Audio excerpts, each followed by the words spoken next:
El 2 de julio del 2020 salió la resolución 1361 emitida por el Ministerio de Hacienda, la cual nos marca todos los parámetros para poder acceder al plan de apoyo al pago de la prima. En adelante, en este video lo vamos a tratar como subsidio a la prima. De tal manera que nos resultan varios interrogantes que nos iremos desarrollando punto por punto, comenzando por el primero. ¿Cuánto es el monto que vamos a recibir? El monto son 220.000 pesos por empleado. Esto nos trae la segunda interrogante, es ¿qué se considera por empleado? Empleado se considera las personas que figuren en las filas de los meses de abril, mayo y junio del 2020.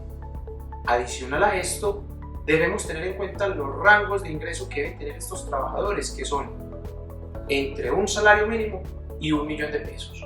Las personas que cumplan estos dos parámetros serán contemplados o serán considerados como empleados, y por cada una de estas personas que cumplan estas condiciones se recibirán 220.000 pesos por subsidio a la prima.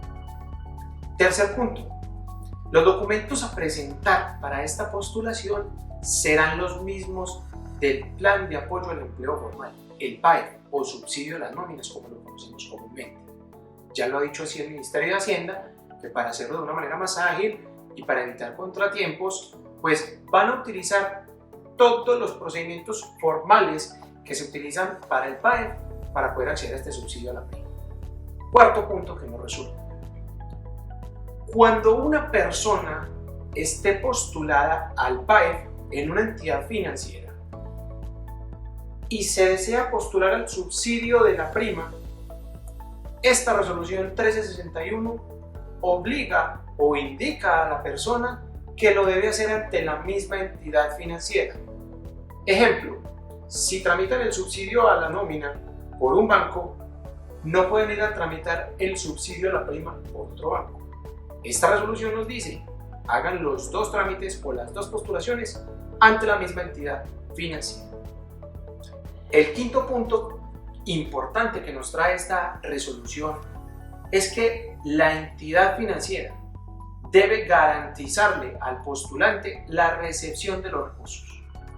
Esto sucede cuando el postulante o posible beneficiario pudiera llegar a tener inconvenientes con el producto de depósito que tenga en esta entidad financiera o bancaria. Entonces, la resolución dice, entre el momento de la radicación de los documentos y el momento de la recepción de los recursos, si existe algún inconveniente con el producto de depósito que tenga el postulante en esta entidad, el banco o la entidad financiera deberá garantizar o poner a disposición una alternativa diferente para que el beneficiario o postulante pueda recibir de manera satisfactoria los recursos provenientes del gobierno para subsidiar las primas de sus empleados. Sexto punto que nos resulta importante resaltar es en torno a las personas naturales. Las personas naturales que deseen postularse a este subsidio a las primas deben tener en cuenta dos puntos muy importantes.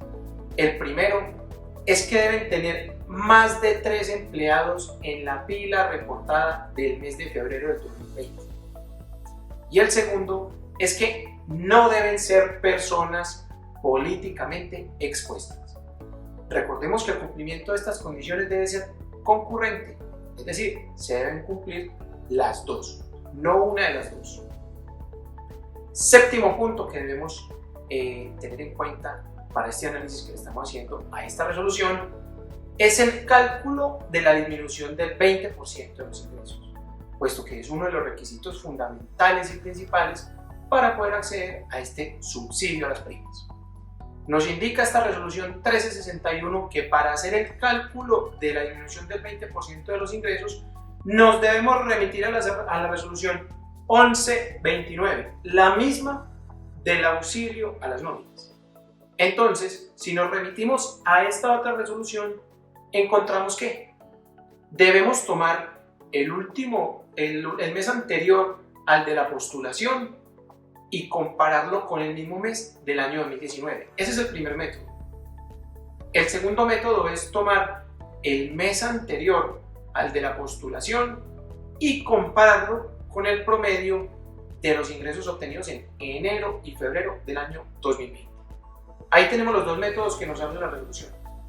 Pero analizando más a fondo, en este subsidio a las primas debemos tener en cuenta que el mes de postulación sería julio, para lo cual tomaríamos como partida o como mes base de análisis junio del 2020, que lo compararemos en el primer método con junio del 2019 y que lo compararemos en el segundo método con el promedio de enero-febrero del 2020, como lo hemos mencionado.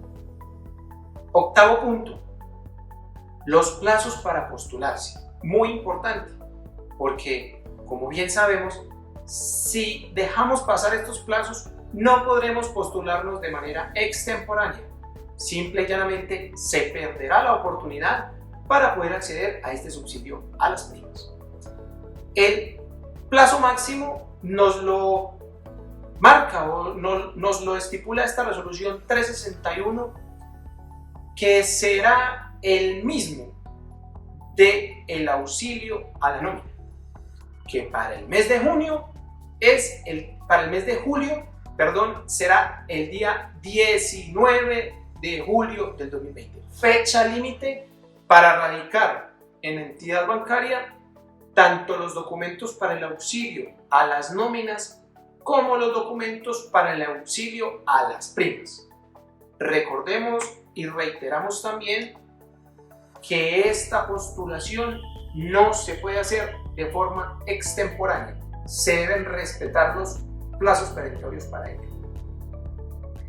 Noveno y último punto que debemos tener en cuenta para finalizar el análisis a esta resolución, que es bien importante, es la UGPP se ha comprometido o mediante esta resolución le han dejado la tarea que debe poner una herramienta o debe implementar una herramienta en su página web para que todos los ciudadanos o postulantes que accedan, bien sea al auxilio a las nóminas o bien sea al auxilio a las primas, puedan consultar el estado de sus trámites, dado que, como bien sabemos, se hace un poco complejo cuando se radica la documentación y dado la conglomeración y la masificación del mismo, pues los trámites tienden a retrasarse y el postulante o beneficiario no tiene idea de en qué va su trámite.